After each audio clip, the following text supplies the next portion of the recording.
as always, it's great to be with you, and we hope and pray that this next hour is a really good, informative, helps reduce some stress and anxiety that maybe you're going through, and just adds to the joy and anticipation of what the Lord's going to do here in the summer of 2019.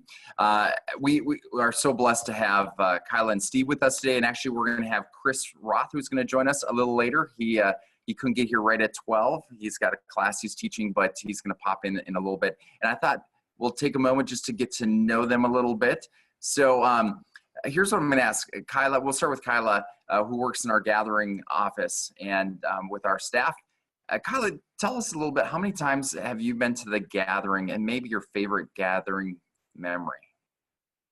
Hey everyone, my name is Kyla, like Derek said, and I have been to 2 gatherings. So my first gathering was as a DCE intern, taking a group of students from here in St. Louis, and then the last gathering was my second gathering, and I worked for the youth ministry office that time as well. So most of my favorite gathering memories are actually centered around the people at the gathering. I spend a lot of time talking to you guys as adult leaders in the days and weeks and months leading up to the gathering. So I just love actually getting to see everyone come together and putting faces with names that I've maybe emailed with or talked to on the phone. It's just cool to see everyone be in community. Excellent. Excellent. Yeah, many of you probably have heard Kyla's voice as you've called in. So very familiar voice as well. How about Steve? How about you? Steve Mattoon. I'm in Orange, California. Favorite gathering memory? Well, let's see. I've been to a few. Probably the first one I went to was 95 as a DCE, a group leader. And my favorite memory is I was sitting just sitting with my group, and one of my boys that was kind of, on the edge, kind of a kid, was just like, "Thank you so much for bringing me here. This has been a great experience." And, it was, and for me, I was like, that's why we do it. It was fun to hear that he had a great time. So that's probably my favorite one. And then I've been on the gathering planning committee for a while, and I have great memories of that too. So. That's great. And so one of the things we know, in fact, a lot of you are already doing this. So if we'd love to know where you're from, how many gatherings you've been to, specifically if this is your first one, your first time, this is your rookie season, we'd love to know that. So type your name, where you're from, how many gatherings you've been to on the chat box. That would be fantastic. And then, as Meredith said, this is for you. So if you've got questions that you have pertaining particularly to the topic today, we have other webinars we're going to do on different topics, but please put those in the chat box and we'll make sure that we try to get to those. We want to start today talking about housing. We know housing is on everybody's mind. In fact, we had a great meeting today with a bunch of the hotels in Minneapolis here that came out on this snowy day. It is snowing, and but yet there was an excitement in the room as they traveled through that snow, and they're excited for the event to be here. And we wanted to give Kyla an opportunity just to talk about some of the housing updates. We know, and hopefully you know, it's a little bit of an obstacle to house 20,000 youth in a city. And so we've been working with the city to what does that look like and what are some of the best practices and all of that. And we know everyone wants double doubles, but all the hotels aren't filled with double doubles. So we've asked Kyla to come and just give a little bit of an update on the housing and help you with that aspect of the gathering. All right, so I'm going to keep things really simple, which is kind of our heartbeat behind everything that we do on the registration side and the housing side for the gathering. Krista Miller, our gathering registrar, actually right now is in Minneapolis meeting face-to-face with all of the reservations managers and sales team and large group events coordinators for all of our hotel properties in Minneapolis. So she is working hard to make sure that your housing experience this summer goes as smoothly as possible. Our next step in housing is really exciting. You guys get to find out where you're housed at the gathering. We have a lot of great properties. And this is a unique communication because every other communication you receive from our office comes electronically. We send you emails letting you know about your group's confirmation and that kind of thing. Your housing assignment is the only thing we're going to send you that comes in the mail. So this is going to be mailed to whoever is listed as your primary adult leader for your group. Between now and the next couple of weeks, you might want to just make sure that whoever is listed as your primary adult leader, that their address is correct, that there weren't any typos with the zip code. Our office can help you check that if you need us to. They're going to receive a hard copy in the mail of your housing assignment. And there's kind of a couple of reasons for this. When we mail you the housing assignment, you're going to receive some documents that you then have to send back to us, and we hand deliver those to your hotel property to ensure the least amount of mistakes possible when it comes to getting your groups all set up. Meredith in a minute here is going to share a copy of what that paperwork is going to look like. Again, it's going to be mailed directly to your primary adult leader. So whatever address they listed, whether that's their house address, their church address, we don't know, whatever that address is what we're going to use for the mailing. So you're going to get 3 pieces of paper in the mail from us. The first one is going to be this sheet. This is just going to give you a snapshot of where your group is at. So if you have a balance to be paid, it will be listed there. We're going to have listed out everybody that you've registered in the system. And it will also on this first page tell you what hotel you've been assigned to. If you get this piece of paper and you think something's wrong with it, you think you've paid us more money, there's people that are on this list that maybe aren't coming, or you realize you need to add somebody, don't panic. That's not a big deal. Just send our office an email and we can work with you to get your account updated. So that's the first sheet. The second sheet that you're going to get is going to have a little bit more information. This is one of 2 papers that you're going to mail back to our office. You're going to need to read through this in detail. Make sure that the arrival dates that are listed on this paper are correct, your departure dates are correct, the number of rooms that you need.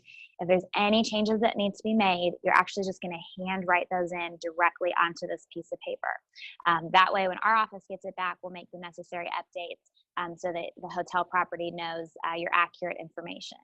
You'll see that the rate for your hotel will be listed and other information. On the bottom half of this is how you're going to pay to reserve your room. So every group, you receive this paperwork from us, you check it through for mistakes, make any necessary changes on the paperwork, and then you're going to need to send us a deposit back. Your deposit is 1 night's pay for every room that you have. So if you have 5 rooms, you're paying us what 1 night in each of those rooms would be for your deposit. We strongly encourage that you pay your deposit with a credit card. The hotels will accept checks, but they have a much harder time working with checks and prefer credit cards. So it's just a lot smoother if you're able to pay with a credit card that you go ahead and do that. You would fill out that information directly onto this sheet. We ask that you print as legibly as possible since this is how your payment is processed. And then you'll send this to our office. Do not send this paperwork to your hotel property. They will lose it. They will not know what it is until we give it to them. So you'll fill all of this information out. And again, you're going to send this paperwork back to our office. If for some reason you cannot pay with a credit card and you're going to use a check, you make sure that you make that check out to your hotel property, even though you're sending it to our office.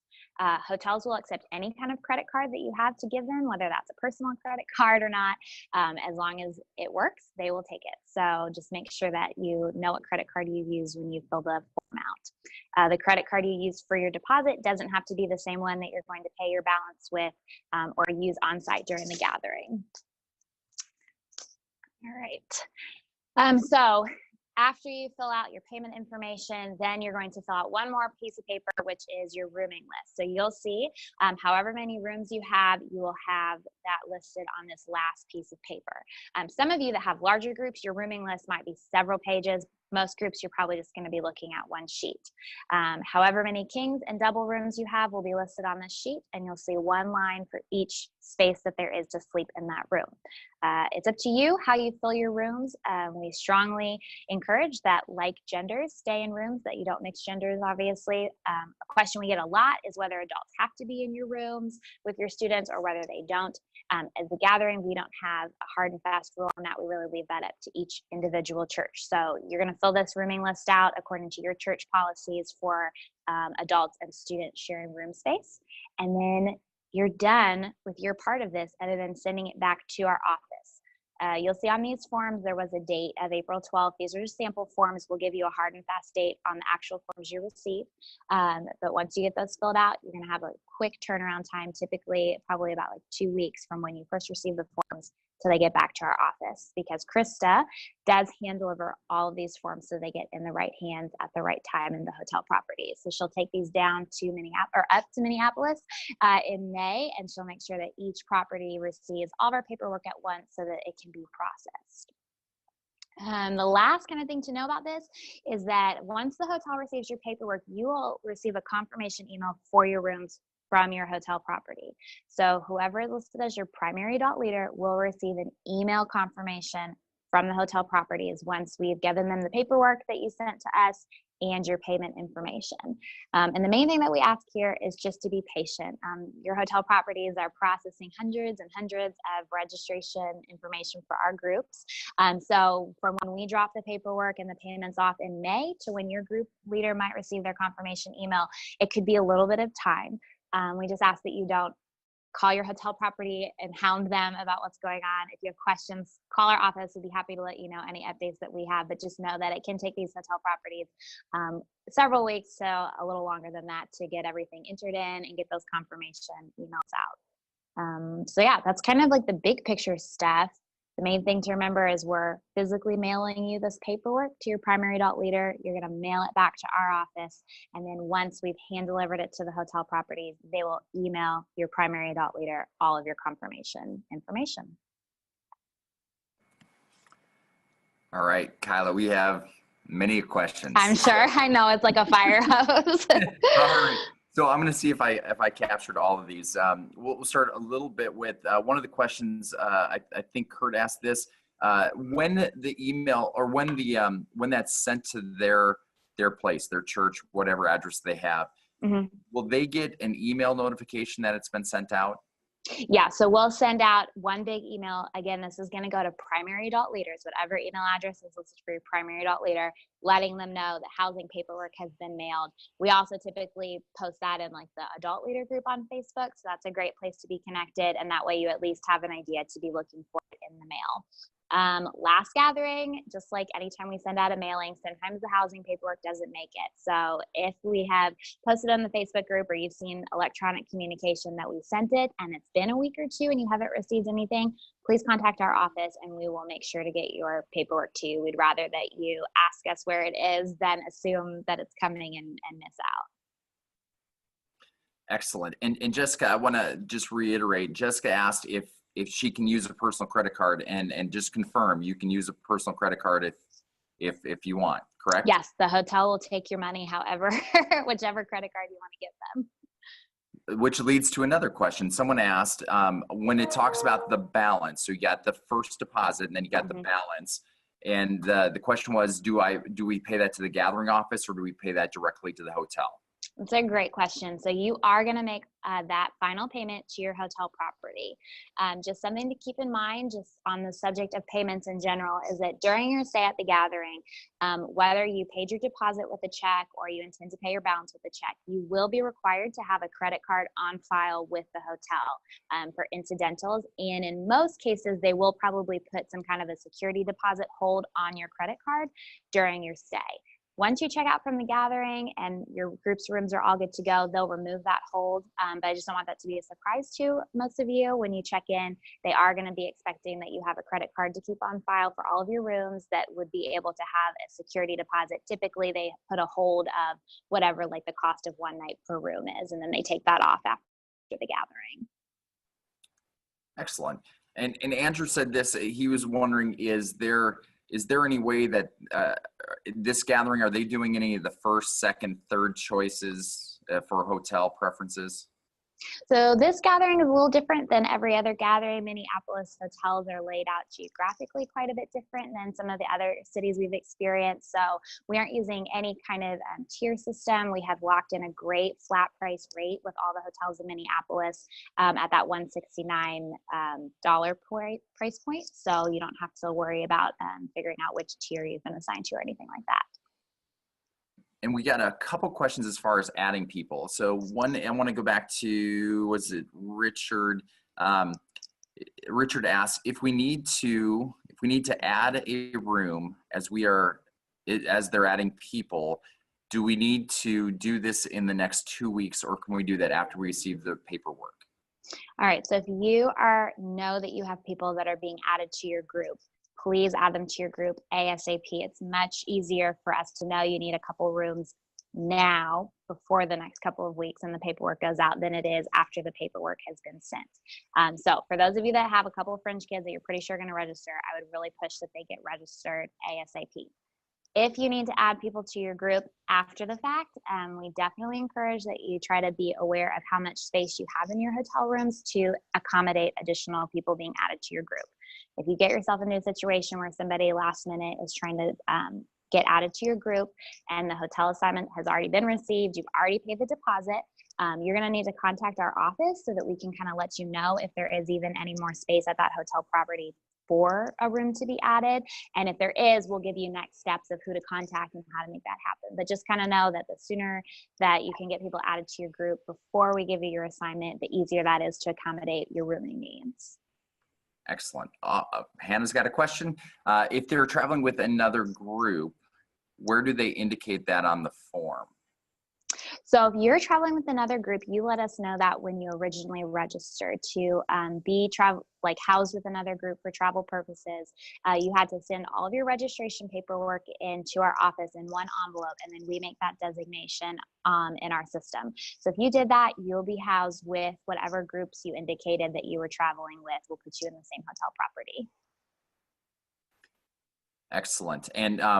And just a reminder that all of the registration fee goes up on March 1st. So it's really important that you get in this next month. There was another question that Matt has asked, and I'm curious if any of us know this. Can they use, if I understand it correctly, they're wondering if they can use their LCF card as part of their payment, either for the deposit or for the balance. So as long as it functions like a debit card or a credit card, you can make a payment with it. It's not a LCF gift card of any kind. The hotel will recognize that as a credit card if it's connected to an account. Okay, and Bobby wants to know, can they pay for the whole thing right from the get-go, like right now? So that is a great question. We do just ask that groups pay their deposit first. And then after that's been paid, you can work with the hotel on paying your balance if you want to do that ahead of time. Yeah, part of that is every hotel has a different tax rate. So we can't, from our office, figure that all out. So that's part of the reason why you have to wait and pay it at the end, because different properties are in different regions of Minneapolis. All right. Sorry, there were a lot of. No, you're fine. I see them popping them too. I'm trying to read them as they come. And something to keep in mind while you're kind of reading through those questions is that our hotel properties, especially in Minneapolis, this event is new to them. So they are going to be learning a lot about us just as we're kind of figuring them out as well. So we do just ask that you extend an extra measure of grace to these hotel properties as they figure out what it looks like to house tens of thousands of students and adults in their city. They're going to do their best to do things like put your rooms together and close to each other in their hotel properties. But keep in mind that they do have other guests that will be staying at their property at the same time that we're there. So depending on when those guests check out, depends on what rooms that they're going to have available to assign to our groups. So just know that if you get assigned to a hotel, a big question that we're going to start getting is, how do I know if my rooms are together? Can I call the hotel and request that?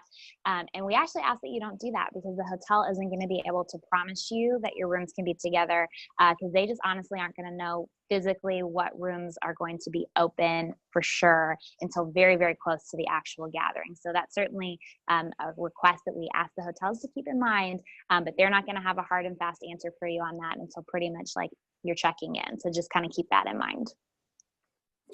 Yeah, one of the things that's been a big learning for me in this whole thing and working with the different hotels, just to get a sense of how hotels operate. And they don't have like big blocks where they put you all on the same place and they reserve that. They have guests in and out many different nights. One group did this, and I thought this was really wise, where they came in early and they had an adult that said, hey, we want to get as people as close as possible, and we're willing to wait. We don't need all our rooms right now. And so they kind of hung out in the hotel for, I think, 4 or 5 hours waiting for the hotel to try to put the group as close together as possible. But they were patient. And I think it's hard. The hotels don't have the access to just put big blocks of people together because they can only do with what they have available. So I think on our end, this gives us a really good chance to be a witness and patient and loving and caring because like I said, this is the first time that they've had an event like this. So we get to help train, which is good. Here's what I'm going to do, because I know we got to move on to the food section too. So there are some other questions. I know kind of one of the questions is if there are things that develop. So for example, I know there's a group that said that they want to, they have discovered that they're coming with another group after they put in the registration. So they would like to be housed at the same hotel. How do they indicate that? Do they call our office? Do they go back to their original registration sheet? So if you want to make that request, you can email us and we'll do our best to see if it's possible to work that out at this point in the housing process. But since that was something that we asked on the front end for registrations, I can't make any promises how realistic it is or isn't to put your groups together after your registrations have been received. But emailing our office is the best way to continue to discuss that. Yeah, and I know we've got several questions that are starting to come in about locations, where they are, and are they on the shuttle or on the metro, or they're walkable, those kind of things. And we are planning to do some more specific webinars on kind of hotel blocks. So once you get your assignment, one of the things we're going to do is put together, okay, you're in this block. This is what your gathering kind of looks like from your perspective to help you navigate kind of the best practices of what your hotel block looks like, and everything from transportation and shuttle and food pictures and things like that. So we're going to put that together, but we don't want to do that until you get your assignment, and then you can kind of fully concentrate on that. And we'll try to give you the best idea of your location as we can. Okay. So we'll get that. And please use, as Meredith put on the chat box screen, use our office to call and to answer those questions. We're really here to help you. And here's the favor I'm going to ask of you, and please pass this on to your adult leaders. Would you just pray for our team? I think of Krista and Kyla and Tammy, who are now this piece is to put this whole thing together, and it's pretty amazing and at times overwhelming to put everybody into all these different hotels and to try to make everyone happy, which we know doesn't happen. But if you could just pray for them for wisdom and discernment, for peace, and even to have joy in the midst of doing that, I think would be a beautiful thing. They're an amazing team, and they really have a heart for each of you as adult leaders leading this group, trying to set you up well. So if you could pray for them, we would love that as well. So here's what we're gonna do. We're gonna take a little bit of a turn into to food. And we know a lot of people are asking this. In fact, one of the things is we talked with a lot of adult leaders. We've heard from you that one of the most stressful things in the gathering is making sure that your kids are hydrated and fed, and all the different obstacles that has. Downtowns are not made to feed 20,000 high school kids. They're just not. We know that. So we have been talking through, what are some different things that we can do and increasing our effort into helping you with that. And we have actually got some really exciting things to talk about today as far as food options. So one of the things I wanted to do is to talk through, let's see here right away. We're actually, Kyla, I know you were going back to answering things, but I'm going to pull you back if we can do that. And a lot of people have talked about, in fact, we had a question about this too, about hotels and how do hotels do food? What are some different things what are the conversations that we have with hotels to kind of help prepare them? Can you take us through that a little bit? Sure. So in any gathering city, this is not special to Minneapolis.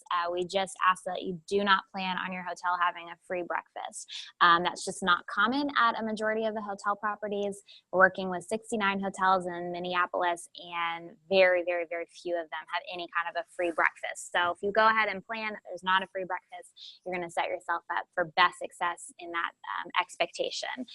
What we do is that we ask hotels to keep in mind that we have teenage participants that are staying there, and that you guys have a different budget than maybe their business travelers that they're used to having. So Krista really outlines for them some great ideas for grab and go breakfast, for low cost, simple late night delivery options like a pizza and soda package.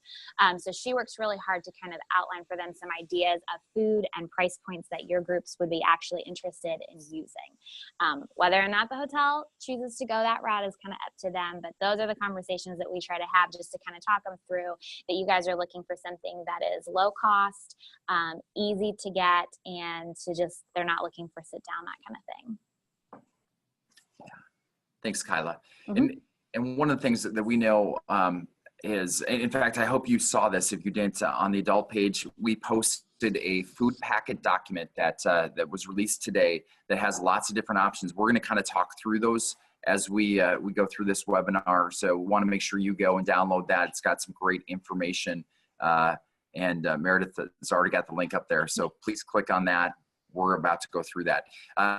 We asked Steve to come and talk a little bit about the convention center side of things. Steve is our director of the convention center, and so his team is working on the activities and the sessions that are going on in that space. We know the majority of you, especially during the lunch time, are going to be in the convention center.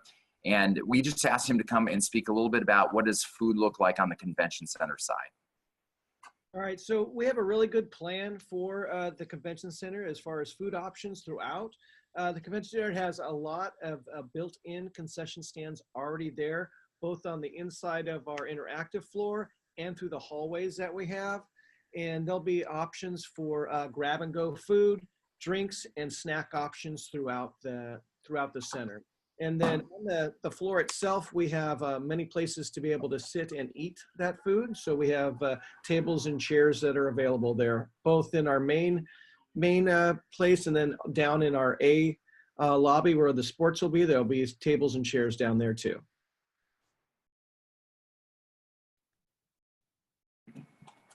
So Steve, one of the questions that came through is let's see here. Kathy was asking, typically convention center prices are pretty high. Do you have a feel for kind of what the pricing is on that? Of course, you know, we ask them to understand who our clientele are. Past gatherings, we have had food that has been accessible as far as prices go for our high school students. So we're still working on those pricing and the prices for things like that. But most of the convention centers have worked very hard with us to make sure that there's a price point that can meet the needs for our gathering participants. And I know Minneapolis has a lot of youth events like volleyball tournaments and cheerleading competitions. So they do have a sense of that crowd and kind of catering to that. So in our conversations, they've been very understanding of that. A question came in from Christina, a great question. She says, I don't think we are allowed to bring food in like packed lunches. Is that correct? Can you speak to that a little bit, Steve?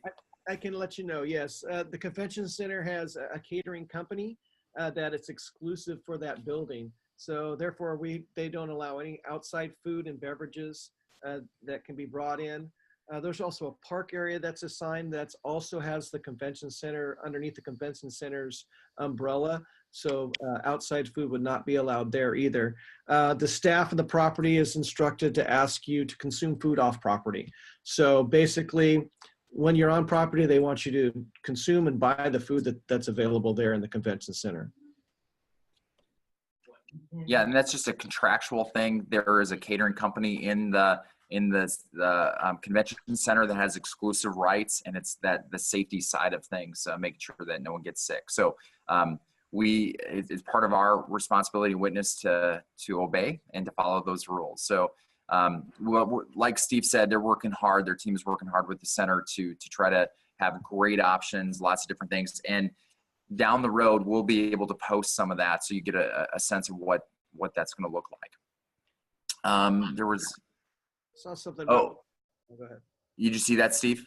Water bottles. I mean, mostly water. I think you're going to be okay with. Is consuming.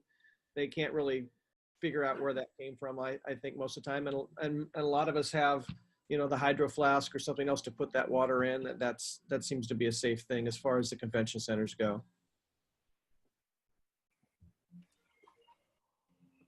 Yeah, and I love throughout this whole convention center, they have the places to fill your water bottles all over the place, and that's an aspect of an environmental thing that they've done here. So really encourage you to have them bring their water bottles, and they can fill at the water bottle fill station, which is great. Okay. Another question came in from Andrew, was talking about they had plans that they were going to bring lunch down and be with the kids. Where can they? Where's some places that they can eat then, since they can't bring food into the convention center? Around town, yeah, around town. I don't know if I don't know if there's anything like close to the convention center as far as places you can eat outside food. I know of that inside is not a place. Do you know of other places, Derek, that are close? Yeah, probably the one that I would really suggest, and it's not too far away. It's a short little walk, is Loring Park, which is right kind of on the backside of the convention center. It's a great green space. Assuming it's not raining, it'd be a great place to bring picnics and your food options down there. And it's reasonable. It's not too far away. Yeah, it's probably a couple blocks away. Yeah, so here was another question too that Denise asked. What about backpacks? Will they be checked as they're coming in? As far as I know, I have not heard anything about the backpacks being checked when they come in. But again, we're asking that you don't smuggle food in. They're obviously looking for food that's not of the convention center. So. Yeah, and we're going to have some more information that comes out closer to. We're working both with convention center and the stadium, having those meetings as we speak, and they get this balance and this dance, and it's really the dance between the exclusive catering side of things and safety, and trying to understand our event and knowing that you want to make sure your kids are eating and have snacky kind of foods that they can munch on throughout the days, because food accessibility is not always an easy thing, and it's not quick. So we've talked a lot about how do we get people through lines quickly and food to people quickly. And we're talking about snack things, and we will get more information to you as those conversations develop. Skyway. So Andrew asked about this. Great question. Actually leads into the next thing.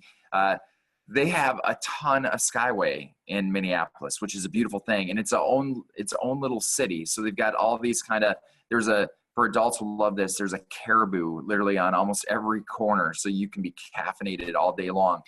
And then they've got lots of different restaurants throughout those that are really kind of fast food geared. The one complication that we have that we're still working with them is during the weekend, the Skyway, at least the restaurant side of it, really closes down. Even during the Super Bowl, most of those places were closed down.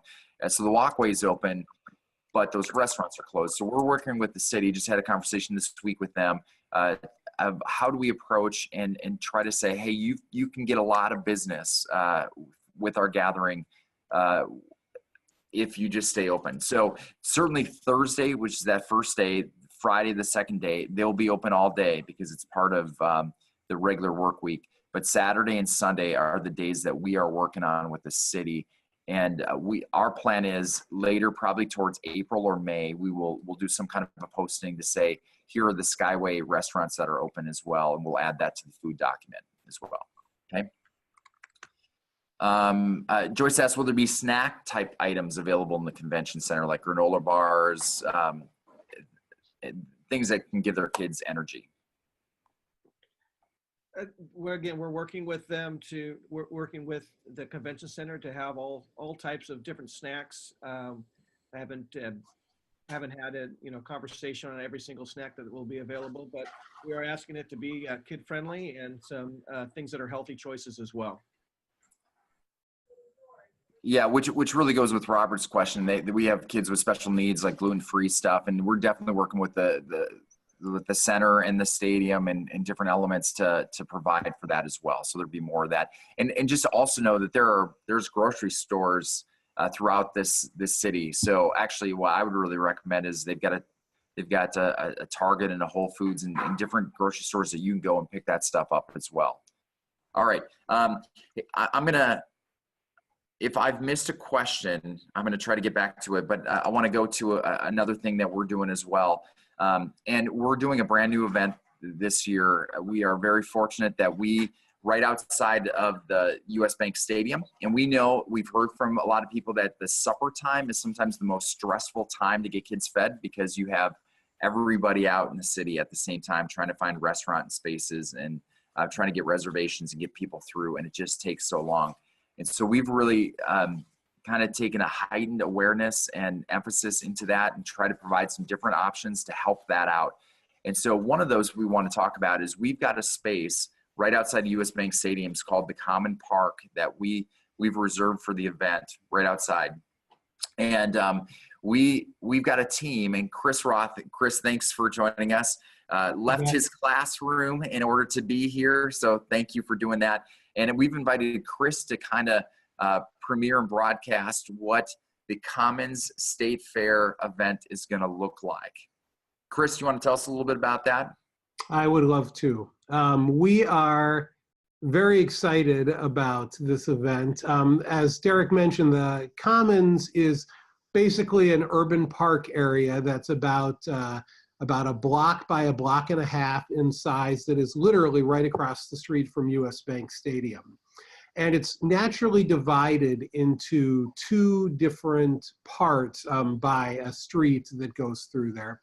And we're going to do two food event things, one on each side of the Commons, and provide what I think will be a couple of great opportunities for youth groups to get a meal before the evening event and to be in close proximity to the evening event. So once they're done eating, they can literally walk right across the street and wait until the doors to US Bank Stadium open. So one half of this event is called State Fair Food at the West Commons. And that is going to be an area where we're going to have an option for prepaid meals. In other words, youth groups will be able to pre-order tickets or wristbands for meals in that area. And we're going with a state fair sort of theme for those meals.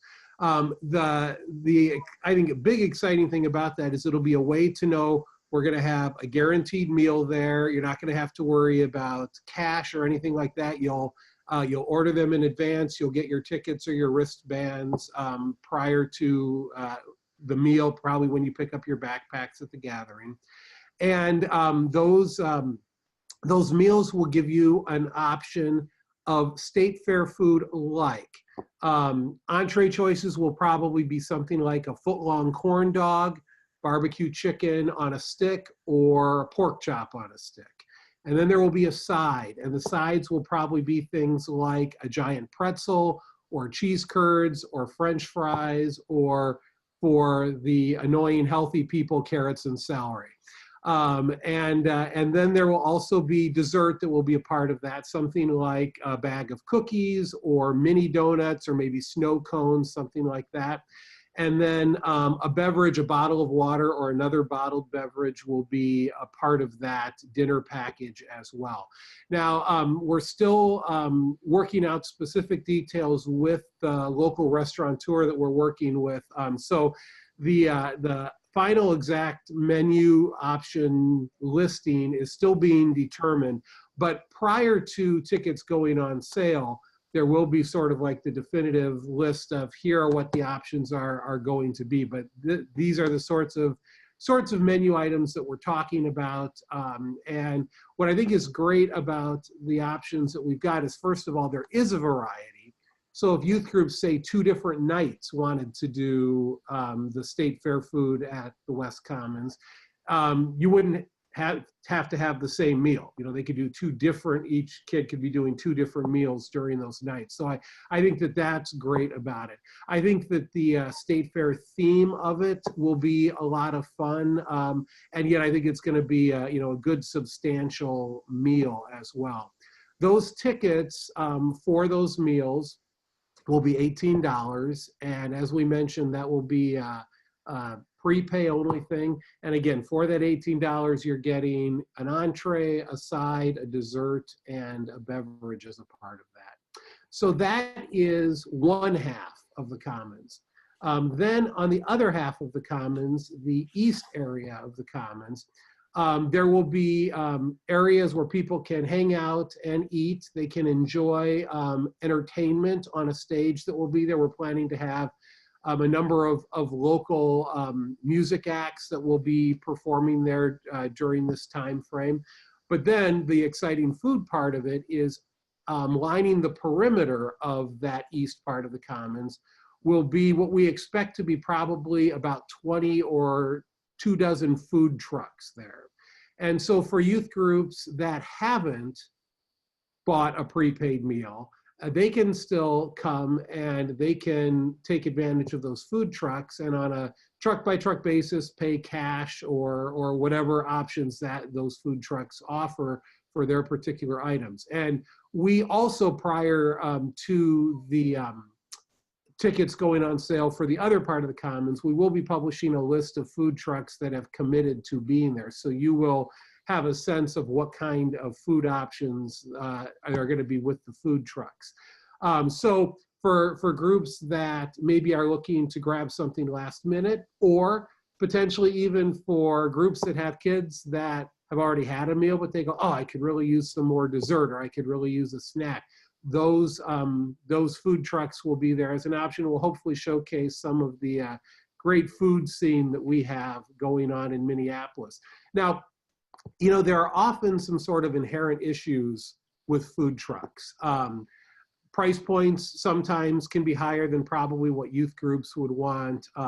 So sometimes lines are maybe not the fastest. So one of the things that we are doing with the food trucks is we're making it very clear, first of all, what sort of group we're working with, what time frames are, et cetera. And so our hope and our expectation is that food trucks will perhaps limit their offerings more than they might do at noon somewhere else, but instead we'll limit the options a little bit so they can move people through quicker, and also will ideally have options that will be at price points that will be more youth group friendly than what sometimes might be the case for those food trucks. For both the food truck festival as well as the prepaid state fair meal option, those will be available from 5:30 to 7:30. So there'll basically be a 2-hour window prior to the doors opening to the US Bank Stadium, which will happen after 7:30. So there will be a good amount of time, but it is a focused period of time. So you're not going to be able to come over to the Commons at 2 in the afternoon and get your state fair meal, or go over there for lunch and expect to find food trucks around the block.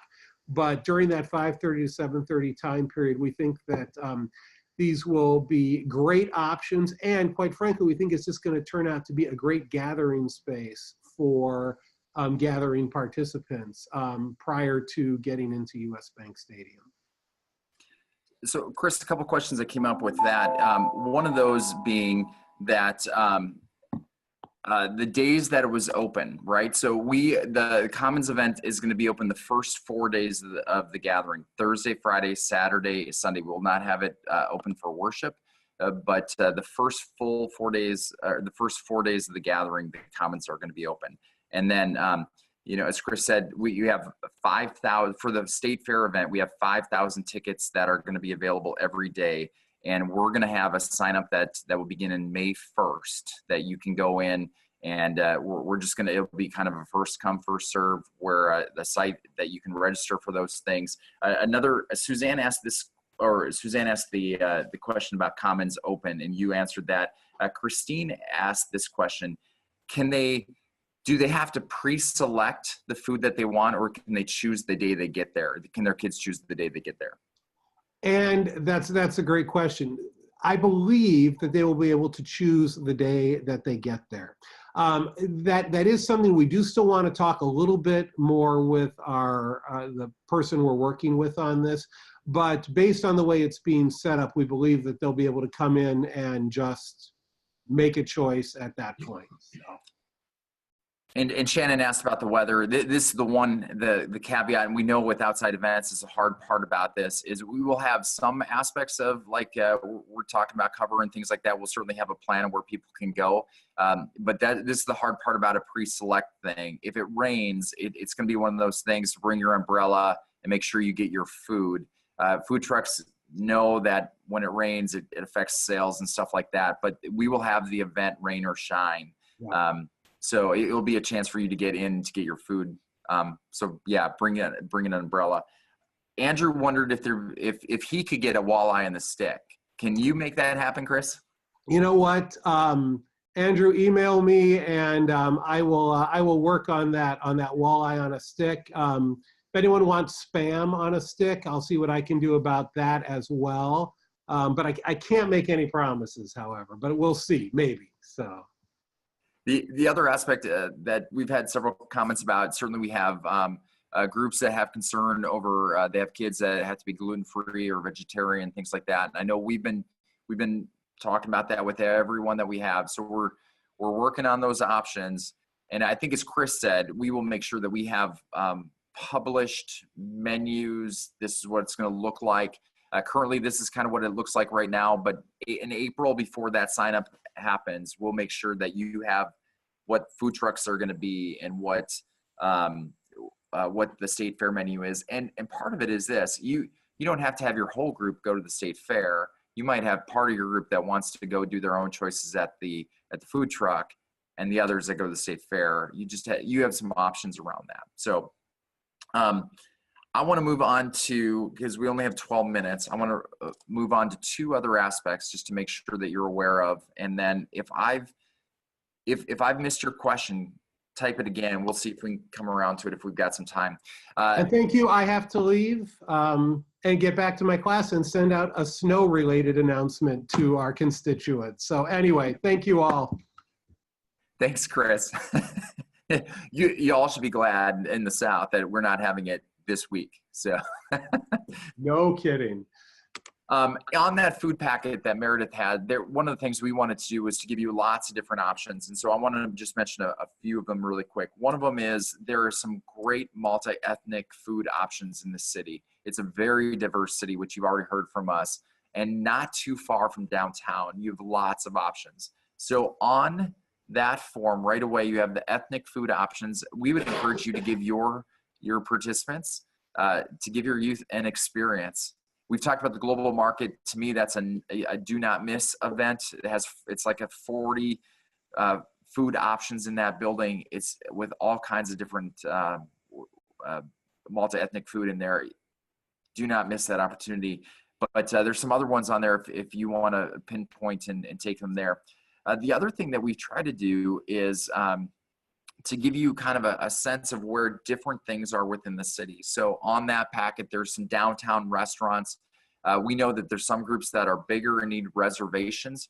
So Meredith has noted on there some of the restaurants that have told us that they'll take reservations, and we'd encourage those that are planning bigger events with bigger groups to call way in advance and to get reservations for your group as soon as you possibly can. That'll be good for you. So we've got a local person who's been working on with these restaurants. So there's links to those. Go take a check to see if that will work with your group, get them on the reservations. And then the other thing we did is, and you're going to hear more about this, there's going to be an option to buy a Metro Pass. And when you do that, it gives you a lot of different options. For those that do that, the Metro, there's a system in the city where you can kind of do within the city to do free things, but if you go outside, you need the Metro Pass.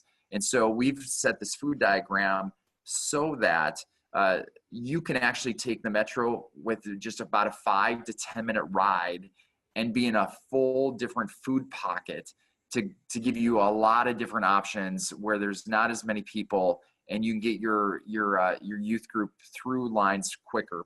So what we try to do is to give you a thing that says, if you hop on the Metro, the blue or the green, you can go to this stop, you can hop off, and here are 20 options, specifically really geared towards kind of a kid-friendly, $10 and down kind of options that they have. So want you to check that out. There's tons of links that you can do that with. And we're so grateful for Meredith and Christine for all the work that they've done. Meet Minneapolis has done some great work on that too. One of those is the U of M. For about a 10-minute Metro ride, you go to the U of M campus that caters to college students and college budgets. And there's a variety of options down there. Want you to encourage to check that out. And there's some other places too where you can hop in an Uber, and it's just a 5-minute, $8-10 Uber ride away that you can bring your group down to. And so we try to put some of those pockets there as well. The last thing I want to do, and we've been working on an option, and we're kind of curious to see if this would be something that you would be interested in. And so we are going to put a poll up on Facebook within the next couple of days and want to hear from you if this would be something that would interest you. We've been working with the stadium to try to figure out a food option. I know someone asked earlier if concessions would be open, and we'll have some concessions open for the stadium. But we're working with the stadium to try to provide an event that would be also a pre-purchased ticket event where you could bring your group in to one of the club suite levels, and it would include the following.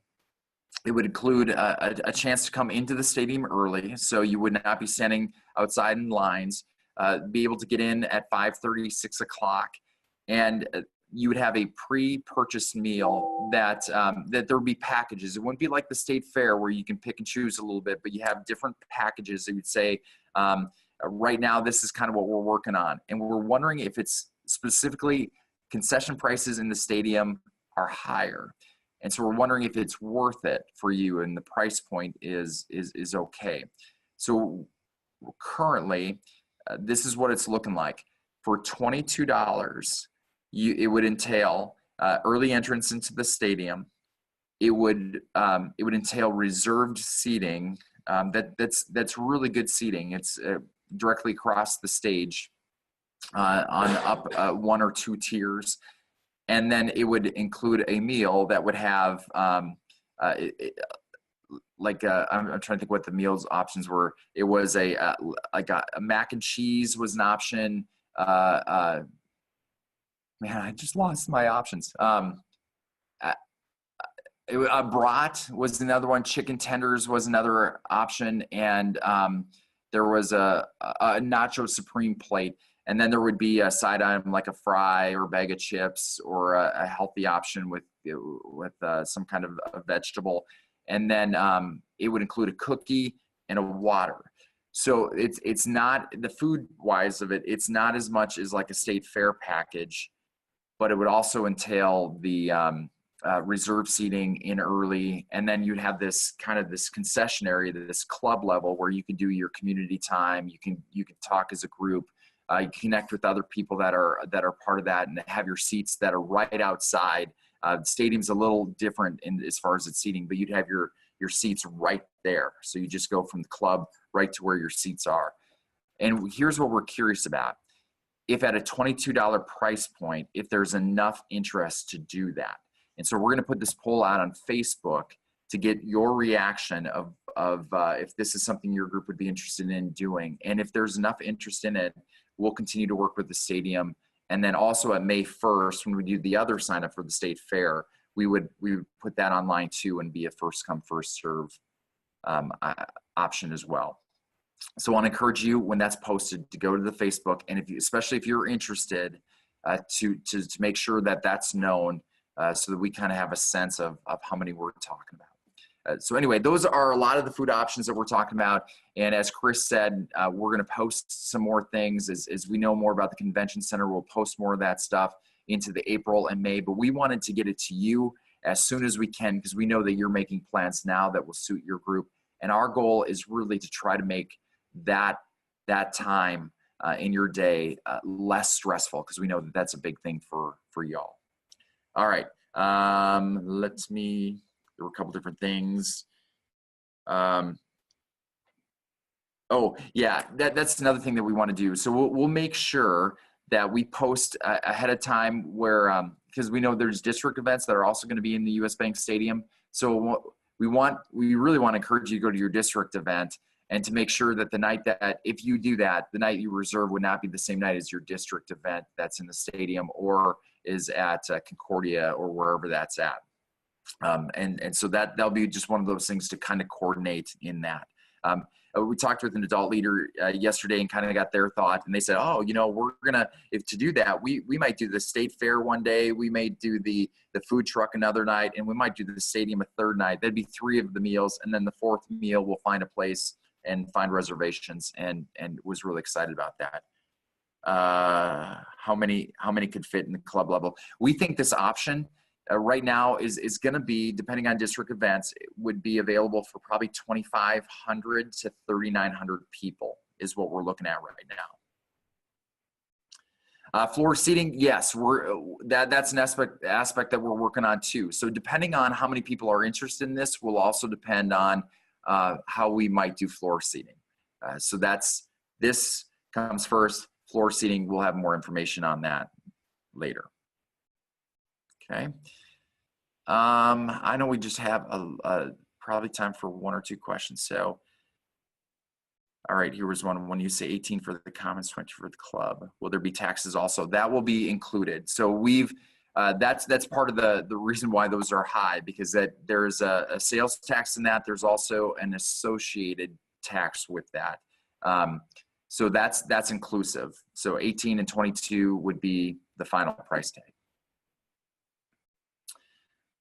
All right, I know we've come to the end of our time, and I'm sure there's lots of other questions. We encourage you to go to Facebook if you have others that we haven't answered, and there'll be other times that we'll come back to some of this stuff too, but we'd love to answer those in any ways.